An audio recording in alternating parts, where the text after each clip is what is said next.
جول. يا له من جول ويا له من صاروخ. السلام عليكم ورحمة الله وبركاته. النهارده يا جماعة أول حلقة ليا في رمضان، كل سنة وانتم طيبين، وإن شاء الله رمضان يبقى خير على أصدقائي وأحبابي وعلى الأمة الإسلامية. أقول لكم بقى على الأخبار المهمة والحصرية اللي انتم مش هتسمعوها غير في الكورة مع مين؟ الكورة مع مين يا جماعة؟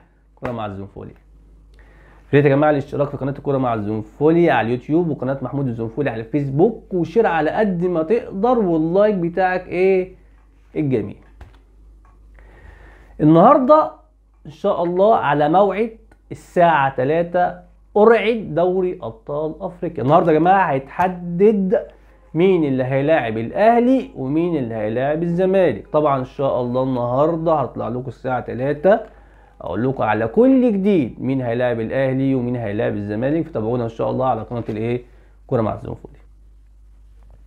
والساعه 9:30 النهارده في ماتشين، طبعا ماتشين مهمين وماتشين اقوياء جدا.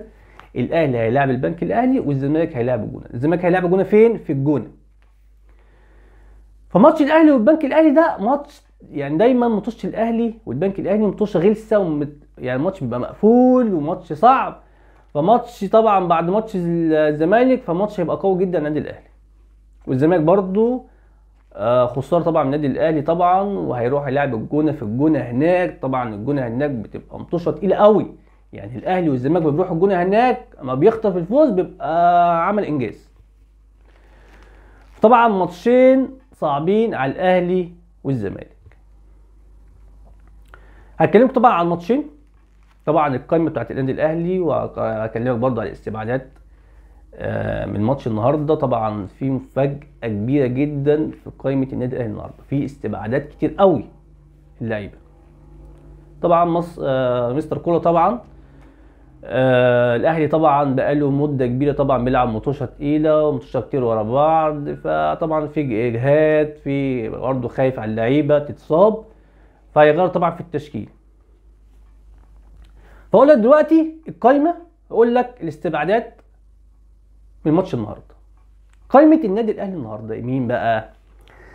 عندك حارس المرمى مصطفى شوبير ومحمود الزنفولي وحمزه علاء، وعندك في الدفاع خالد عبد الفتاح وربيعه وهاني واكرم توفيق وعمر كمال عبد واحد ومعلول، وعندك خط نص مروان وكريم ندفد والسوليه وامام عاشور ومجدي قفشه، وعندك طبعا الوينجين بقى حسين الشحات وطاهر ورضا وكريم فؤاد، وعندك في الهجوم وطبعا احمد قادر. برضو احمد قادر النهارده دخل في القايمه، بقاله مده كبيره. احمد قادر بقاله 3 شهور 4 شهور ما بيلعبش في النادي الاهلي، طبعا كان عنده اصابه كبيره جدا ورجع من الاصابه، بس طبعا كولر كان بيستبعده فنيا.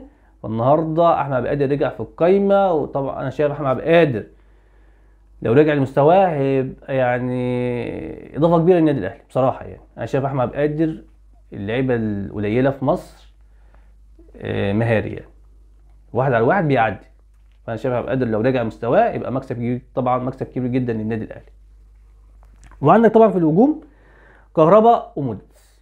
ده قائمه النادي الاهلي النهارده. نيجي بقى المستبعدين من النادي الاهلي من القائمه اللي مش عامل ماتش خالص. عندك بقى احمد كوكا، وعندك الشناوي، وعندك ياسر ابراهيم، وعندك وسام ابو علي. طبعا اللعيبه دي كلها الاصابه.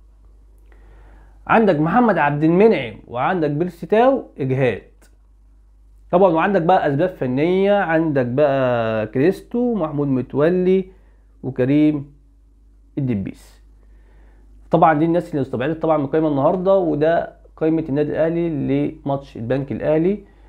وفي كلام اللي طبعا عندك مشكله في الدفاع ورا، فهيضطر يلعب محمد هاني جنب ربيعه، وعمر كمان واحد يلعب باك يمين ومعلول يلعب باك شمال. وفي كلام برضو في تشكيل برضو غير اللي انا بقول عليه ده، ممكن يلعب عمر كمال جنب ربيعه ويلعب محمد هاني باك يمين وعلي معلول ناحيه الشمال.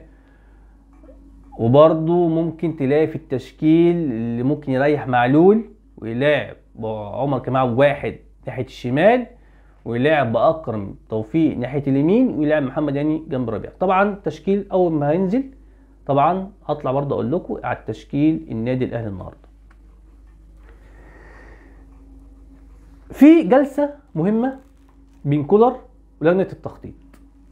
ليه بقى؟ السنه الجايه هيشوف بقى اللعيبه اللي ممكن تطلع من قايمه. طبعا في لعيبه كبيره ممكن تبقى في مفاجاه، في لعيبه طالعه من قائمه النادي الاهلي مش هتكمل مع النادي الاهلي، من ضمنهم محمود متولي.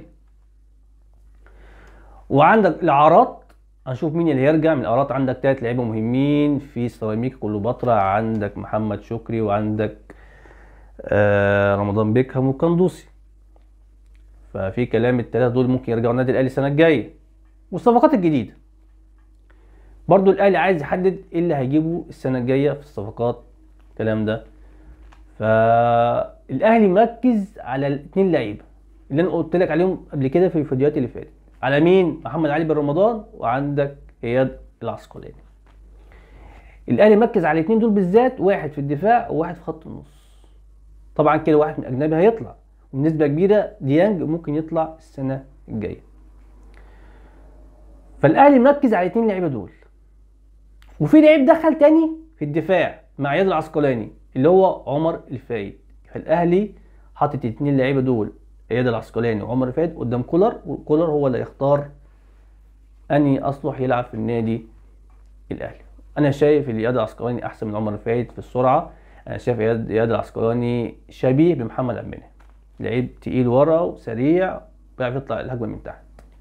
فانا شايف اياد او محمد علي بن رمضان مكسب كبير جدا للنادي الاهلي. دي اخبار النادي الاهلي. نخش بقى على اخبار نادي الزمالك. الزمالك النهارده هيلاعب الجونه. في الجونه طبعا ماتش صعب جدا على نادي الزمالك. جوميز، يعني طبعا جوميز جه بعد فتره ما الزمالك خلاص تعاقد مع ال10 لعيبه الصفقات الجديده. فجوميز في كلام اللي فيه صفقات مش مقتنع بيها في الصفقات الجديده. وبرده جوميز اتفاجئ ب ناصر منسي و اسمه ايه المهاجم،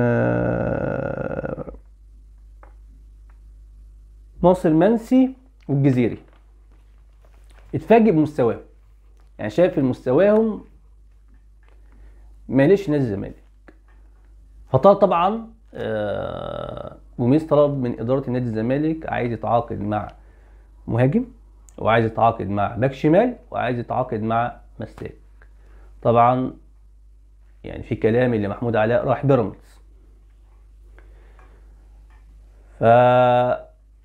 في ثغرات كتير في نادي الزمالك في الدفاع، في الباك الشمال، في المهاجم زي الاهلي برضه. الاهلي برضه عنده ثغره في الشمال وعنده ثغره في الدفاع برضه، نفس الحوار مع النادي الاهلي. وفي المهاجم يعني تحس الفرقتين عندهم نفس الثغرات. فخلي بالك، عايز اقول لك اللي محمد شكري هيبقى فيه اهلي وزمالك داخلين فيه، هتبقى يعني محمد شكري هنشوف بقى يروح الاهلي ولا الزمالك. بس محمد شكري قريب من النادي الاهلي. الزمالك برضو عايز محمد شكري، والزمالك عامل عارض مبلغ كبير لسيراميكا عايز ياخده. فهنشوف محمد شكري هيروح الاهلي ولا الزمالك. طبعا محمد شكري هو اللعيب دلوقتي الوحيد اللي الباك شمال في مصر اللي انا شايفه يعني. فانا شايف اداره الزمالك غلطت غلطه كبيره جدا، اللي هي جابت لعيبه كتير في خط النص وسابت الثغرات اللي هو الباك الشمال. وطبعا انت ما عندكش غير احمد فتوح وعبد الشافي طبعا اصابه ربنا يشفيه، ما ينفعش تعتمد على واحد بس يعني، ممكن في اي وقت يتصاب لا قدر الله يعني. ومحتاج برضو مهاجم. يعني الزمالك انا شايف الماتش بتاع الاهلي اللي فات ده كان احسن من الاهلي، وكان ممكن يخطف في اي وقت، كان مستواه احسن من الاهلي بكتير. بس مشكله الزمالك في اللمسه الاخيره ما عندوش مهاجم يخلص، زي الاهلي برضو نفس الكلام. فطبعا جوميز طلب من نادي الزمالك ايه اللي هي المهاجم والمدافع والباك الشمال. هقول لك طبعا على قائمه نادي الزمالك النهارده لماتش الجونه والمستبعدين من الماتش. عواد ومحمد صبحي في حراسه المرمى. عندك خط الدفاع المسلوسي وعمر جابر ومحمود علاء وحسام عبد المجيد ومصطفى الزناري واحمد فتوح. عندك في خط النص دونجا وروقه ومحمد شحاته وعندك نيمار واحمد حمدي وناصر ماهر وعبد الله السعيد. عندك الهافات شيكابالا ومصطفى شلبي ويوسف اوباما. وعندك قدام بقى مهاجمين سامسون ايكينولا وعندك ناصر منسي. طبعا اللي استبعد النهارده من التشكيل طبعا كان مفاجأة بالنسبة لي سيف الدين الجزيري استبعد فني، وسيف جعفر، وعندك محمد عاطف ومهاب ياسر وزياد طارق وياسر حمد وموتيمبا. دول اللي استبعدوا من قائمة النهارده امام الجونة. طبعا في اصابات في نادي الزمالك، محمود الونش وعبد الشافي وابراهيم نضاي. نيجي بقى لحاجة تاني، نيجي لشيكابالا. يعني انا شايف شيكابالا يعني المفروض لعيب خبرة ولعيب كبير في نادي الزمالك واسطورة، يعني كل ماتش لازم يعمل مشكلة وفي الاخر بتيجي عليه هو وعلى نادي الزمالك.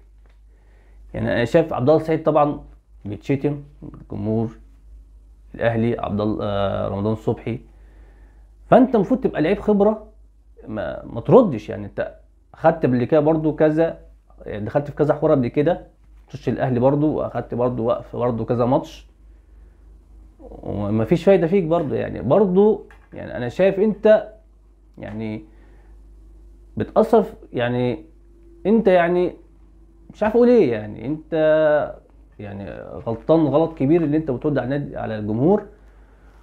وانت لازم طبعا يبقى تحت ضغط. انت طبعا زي عبد الله السعيد كنجم، شيكابالا كنجم، عندك الناحيه التانيه امام. انت المفروض عندك خبره، راجل خبره، ما ينفعش ترد على الجمهور. انت عارف طبعا الجمهور طبعا هيستفزك طبعا في اي وقت، لازم تبقى عندك خبره ان انت ما تردش.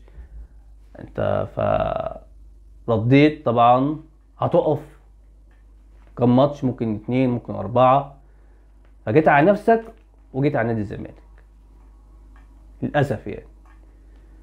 فنصيحه لشيكابالا، يعني انت المفروض خلاص، يعني شايف عبد الله السعيد وشايف رمضان وشايف الناس دي، لازم يبقى عندك برود.